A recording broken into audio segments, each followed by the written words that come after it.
Hey everyone, I am Rebecca from ChemKnits and welcome to the vlog for the 2020 ChemKnits Summer Mini Skein mini series. Or really, now as you know, it's the Summer Sampler mini series because we explored a lot of different colors that exist in different types of food coloring, and I think that it was really fun. This is completely different than my original plan for a special series this summer. I wanted to do complete fade sets, but I had a wider range of techniques and I had hoped to dye a lot more yarn for it. But the global pandemic shifted gears and I'm really happy that I've been able to put something together.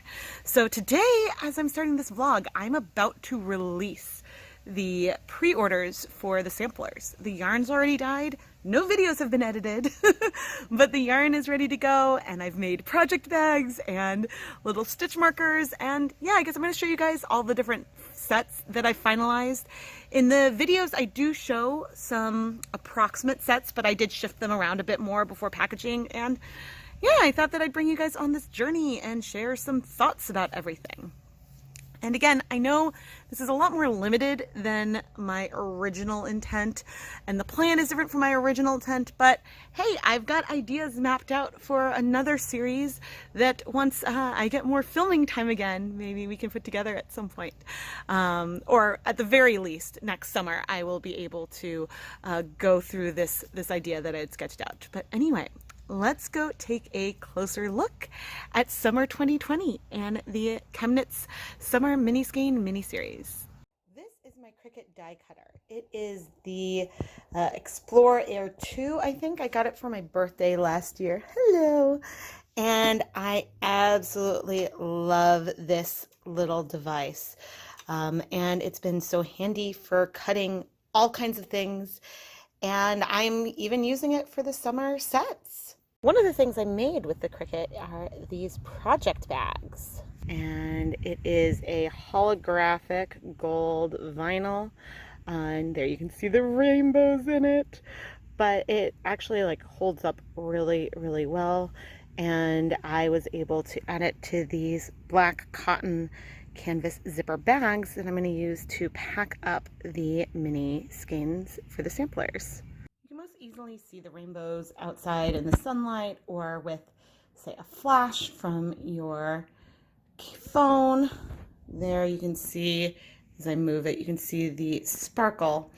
But it is fun and glittery, and I don't know, it was fun to take the yarn that is part of my logo and turn it into a sun for something that felt happy and summery. The other thing I am using the Cricut for is to create these labels that I will use to keep track of both the nights and the actual dates that the videos will come out for each of the sets. I even was able to do a little bar that's the exact size of the labels I'll put on the back of these tags, so that way I know it'll fit outside of the area where I am cutting. So there's space for it on the reverse side. Here we go, making the labels. I did do a test with a few different markers, but yeah, definitely needed the thinner point. But there you see. It's writing it out in a well, not handwritten, way neater than my handwriting. But it's fun, and I'm enjoying playing with this machine for a variety of projects. This is definitely not the fastest thing. I actually haven't tried using a marker with this very much, but I think it's doable for 20-some samplers. It would be harder for 60 to 80. But I do like being able to cut custom shapes, and so that is fun. And there's even something fun I've already cut with Hanukkah in mind, but shh, I didn't say anything. Sorry, I'm cracking up. Vlogging like this is so different from what I normally do. I sort of just do this for announcements. Otherwise, I have the camera more steady. And it's fun. It's fun to chat about what I'm doing as I'm doing this behind the scenes stuff. And I really hope that you guys enjoy this look.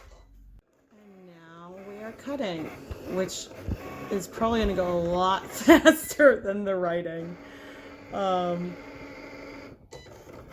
Oh, it's funny. I have no idea why it decides which one it's going to do in which order. I don't know. But this is just sort of mesmerizing to watch. And I really enjoy excuses to use this. Yeah, this is a really random order. Yeah, the cutting was a lot faster. Let's see if I can do this. You guys want to? Do-do, do-do. Now I just need to make and print the sock labels for nights 1 and 3. There's not quite enough space on the deeper orange paper to do all of the labels that I need for sock yarn, but we've got some space left on the lighter yellow I use for the DK. So for some of the remaining labels that I will use for some of the individual skeins, I'm going to go ahead and use this paper so that way I don't waste the cardstock. I'm a little speechless. I just finished the live stream where I announced the samplers, the sets, and we sold out. We sold out already. And I know that there's fewer sets than normal, but I'm still flabbergasted that it happened like during the live stream. That was, thank you so much for all the support. And so now I'm going to go in inventory and see if I have more mini skeins, see if there's any way for me to put some more together sort of off camera, but following the techniques in the videos. So I hope I have yarn. But yeah, so we'll see. And well, I think I need to go see if I can get some more blanks for these bags. So that's what I'm gonna go do right now. I'm now going to start labeling all of the bags because I think that that is the best way to do this, because then I can have the bags labeled, and then when I wrap up the set and put it inside each bag, it already has the date and the weight on it, so that way that'll be really easy. I don't yet have the stickers on these, but I think I can do that after. But I want to make sure, since things sold out, that I have a good inventory of everything present. The way I'm packaging this is I'm tying these little tags I made to the zipper and then attaching our little lemonade stitch marker. How cute is that with the little straw in the jar and some pink lemonade in there for our little progress keeper. I like using these lobster claws so that way knitters and crocheters can easily use them. And as a knitter, I like having these insertable stitch markers myself. But so that is what our packaging is looking like. Well, I had planned on having these fun rainbow sunflowers for the extra skeins, but thankfully I have a few other summery options if I'm able to do some kind of restock of this. I love using stackable tubs like these to store the yarn from different nights when I'm doing samplers or sets like this.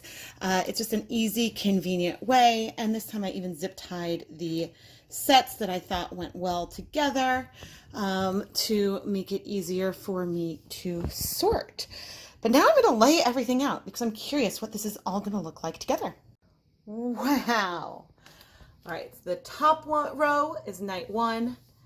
Night 2 is really small, and then night 3 goes this way and takes up the rest of the 3rd row, and night 4 is at the bottom. These are the full sets that I have planned out. They're mostly in no particular order, but there are a couple that feels like it would be fun to compare. Specifically Colorite versus Americolor. This is night 4, so this is the DK with the Wilton Colorite, 2 drops total. And these ones were Americolor from the Nifty 50 kit, and I used 5 drops of those colors. So I would say that 5 drops of Americolor is more potent than 2 drops of the Colorite, but not by that much. I think overall Colorite is more potent, and I do find it easier to work with, But looking at, and I'll pop in the picture when I had it in rainbow order, the range of colors in this Nifty 50 kit is incredible.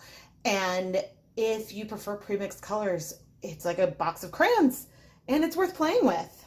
Still, if you're only going to get one thing of food coloring, the Colorite system is cheaper overall, and the mixing guides, and you can get a huge range of colors just using 2 drops of the food coloring. I think that this range right here is one of my favorites. I'll pop back in and show the mixed up sets in a little bit, but yeah, you can see that the colors don't quite work for 5. There might be one more set of 5 that sort of works in here. That almost works, but there's too much of a shift of tone. So I think for the DK mixed up set, I'm going to have fun with some of those leave no dye behinds and mix it up a little bit. Now, as you know, I am now planning to try to make some more sets. And so that brings to mind, what colors should I do? I will be focusing, I think, on nights 2, 3, and 4, mainly because I don't have a ton of Easter egg dye tablets to do more of night 1. And gosh, I think that I'm excited to use that AmeriColor box like a box of crayons. I will pop in and show the other colors that I've created, even though I'm not planning on filming this dyeing process for making the additional sets. But yeah, I'm excited to play with more mini skeins. Now I'm going to pop on a TV show, wrap up a set in some tissue paper, put it in the project bag, and add a teeny label with what the fiber content and the yardage and stuff onto the back of this label. There we go. I told you I designed it so it would fit. And yeah, down the row we will go. And there we go. I'm now not going to know what color is in the bag. Well, except for, I mean, I know what night 2 looks like, since those are all the same. But otherwise, I'm not going to know which colorway is in which bag. Finally, we have our mixed up sets for round 1 and our singles that are left over. The extra 20-gram minis are in some familiar packaging. I'm using these organza bags that I used in the 2019 Summer Mini Skein mini series, but with the tags that I made for this year, it just says that it is 20 grams, and this cute little progress keeper that is a rainbow smiling sunflower. This was really fun to wrap up, and I think that if I had done a sampler with 1 package each night like I've done in the past, it would be harder for me to go and dye up some more. So I think that my ability to do this is because the actual wrapping and packaging is a little bit simpler. But I still have to make some cards with like instructions that go in so people know what this is, when to open their package, and things like that, where to find the videos. And yeah, then I have to get to thinking about dyeing some more. Packaged up and ready to ship. Normally I like to put samplers in boxes, but given the pandemic and it's hard, I don't think I could fit the box in the mailbox like down the street. But so I've packaged these in, I'm going to put these in the poly mailers I like to use. But I like to add like a zip lock type bag to just keep everything like safe in case the outer bag rips or anything like that. So these are ready to go out. The little lemonade stitch marker makes me so happy. I am now about to walk to the mailbox to drop off all of these packages. It's only about a mile round trip, and it is really, really hot outside, but thankfully it should be fairly manageable. And I can show off this cute little mask that I made. So I filled up the mailbox. And the last 2, you know when you put stuff in like the blue mailbox and then you close it and the things slide out and you open again to make sure it went in? the last two items are stuck. So now I can't really open it anymore because they're stuck like behind it. They're in the mailbox, but thankfully in about an hour is when the scheduled pickup is, so I should be able to see. Oh crap. Oh crap. Adventures of shipping when normally I would go to the post office. Eek. Update. The clogged post office box is fine. I just checked and everything is listed as in transit, which means that the post office picked up the packages and scanned them in. So phew, nothing stuck in the box. I was nervous, and I now know that, 22 packages is probably too many to put in the post office box at any given time. So I learned something. Oh man. Thankfully, I'm sure that there's some others I could drive to, or I can just stagger things more in the future. But hopefully by like Hanukkah and stuff, I can just go to the post office and that'll be fine. But for now, this, it works. But anyway, I'm relieved and figured I'd record this for the vlog. I'm just starting to cut a second round, and there's something so satisfying about watching this cut, especially since last Hanukkah when I was cutting around some of the cards and stuff, I gave myself a blister from the scissors. So that's a little fun fact. First of all, sorry for the construction that's happening right now. It's honestly not that much quieter inside my house. I am about to release the restock sets, and I am really, really excited about it. And oh, check out my gradient nails. But one thought that I had as I've been dyeing more for the restock is that the difference between Wilton Colorite and Americolor in terms of quality of the food coloring. Even though I think that the Americolor with 5 drops is a bit more pigmented than just 2 drops of Colorite, but with Colorite I'm not seeing any bleeding when I'm washing the yarn, even dealing with reds and purples and mixtures with black and brown, whereas there's more rinsing and troubleshooting at the end, because I think that I don't know if the Americolor has gone bad per se, but I think that there's a bunch of reds that have crushed out in those containers. And so while that sort of suspension could work in a cake, since it's not soluble, it's not binding to the yarn. So even though when I think back to that picture of the range of colors from the 50 Nifty set and how stunning that is, and it makes me want to do that exact thing completely over again for myself, despite that, it's more of a pain to work with. And so that is, I guess, the bummer here. But I think that with Colorite, if you're going to go beyond 2 drops of color, then the range of colors you can create will probably be just as vast as what is in the 50 Nifty set. So if you were dyeing minis, then you might want to do 4 or 5 drops total, so you can get more combinations variation, but then maybe dilute it. So that way you can get more intermediate, say, teals and brights.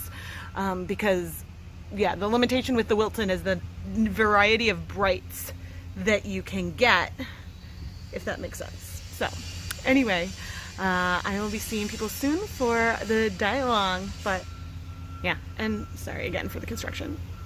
Finishing up the last of the dyeing. These are some DK from night 4, and although I have them roughly laid out into 5 sets of 5, there are some that might look a little bit different when dry, and so I will rearrange them once that is the case. And I'll show what all the minis for the second round look like. But having some mixed up slots does give some flexibility in case things didn't end up quite right. Under a normal circumstance, if I was designing sets, then I might have some extra mini skeins, and so if there was something that didn't quite work, like I'm not entirely sure about the bottom one, we'll see when it's dry because some of the colors do shift. Since I'm limited by the number of mini skeins, this gives some flexibility in case in one of the ones I worked on earlier, there were too many oranges that actually did not end up looking distinct enough from one another. So then like a pink and yellow that I had in there felt really out of place. Whereas if I move the pink over there, I think that this could work. But we'll see, and we'll take a look at everything once it's dry. Here are the sets for round 2. You could see I tried to, again, have them be as different as possible. And I have some favorites that I'm going to show you. I love this green through blue set that was with the AmeriColor colors, and actually also this like purple and blue set. Oof. Some muted rainbows from Colorite were also really fun. I like those muted tones. And oof, playing with the purples, I tried to play with a lot of the different hues in ways that I thought would be fun. I had some mixed up sets on the listing that said, you know, they might not be a perfect set. And I'm actually really happy that things have worked out and that they are more intentional. I think the one that feels a little bit mixed up to me, like this brighter blue sort of stands out with those muted colors, and on this one the pink doesn't quite fit with the rest quite as well, but I still think that they could be used in one project and are beautiful. It's not quite the same poetry that some of these others, even if it is like a rainbow, have. Now I gotta pack these up and get them ready to ship out. It is now mid-July and most of the packages have arrived. I think there might still be a few in transit, but it makes me so happy to see people really excited about the stitch markers, and some of you have peeked at the yarn already. I'm editing now, full-on editing mode, and I have to say some of these video files are the biggest that I have ever done. But going into it, I knew I was going to do it as a lot of time lapse because it allowed me to slow things down and to create such a wide variety of swatches with food coloring. And I really hope that you guys have enjoyed this series. I am so glad that even though it's different from what I had originally intended and originally planned, that we were able to create something so magical and fun. And I'm really, really proud of these projects and videos, and I really hope that you enjoyed the journey. Now it's time for me to start thinking about Hanukkah. And, well, I have ordered the yarn, so at least I've got that one step done, but I've got to start dyeing and filming, and I'm not sure exactly when I will be opening up slots for that. It's not going to be that soon, but that is around the corner. So make sure that you are subscribed to the ChemKnits Tutorials YouTube channel. Follow me on social media. I post the launch of things on Instagram, on Facebook, and you can follow the Patreon without signing up. So that way, when I do release new slots and I make that post public, you can get notified there. I do give patrons advance notice, but when I'm releasing slots for a new series, I always will make that post public as soon as they are available. So then it is a way to get notified of something like that. You can find links for everything down in the video description. I know I don't vlog like this very often, but it's fun, especially when I am working on something that is top secret, and so I can't share that progress along the way with you. I can't share spoilers on Instagram and things like that. So filming this through this process sort of helps, and I like, I guess, sharing some of these behind the scenes thoughts and how I'm making things, and I really hope you enjoyed this. And if you do, please let me know down in the comments, and I'll try to film these for special series, behind the scenes type stuff in the future. I am Rebecca from ChemKnits, and thank you so much for watching. Bye!